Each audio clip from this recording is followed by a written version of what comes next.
terhadap terdakwa yang dilaporkan bulan Mei lalu yang langsung ditangkap oleh Polda Metro Jaya, dan laporannya adalah mengenai postingan-postingan di akun Instagram dan Nyinyir 99 sama Rumpi Manja Official ya. Dan hari ini persidangan dipertemukan dengan terdakwa tetapi pakai Zoom meeting. Karena sedang pandemi, jadi semuanya memakai virtual. Saya tadi melihat langsung terdakwa seperti apa, karena selama ini saya hanya lihat di televisi waktu dia tertangkap.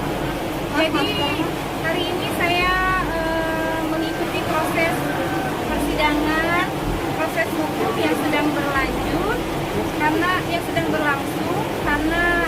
setelah ini mungkin akan mudah-mudahan langsung divonis berapa tahun penjara, karena ancaman hukumannya 12 tahun penjara.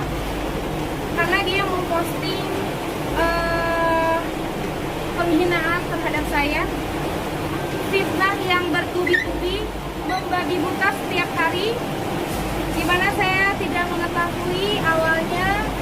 Akhirnya juga selama ini saya tidak pernah sama sekali menggubris atau merespon apapun, kalian tahu, karena saya pikir saya juga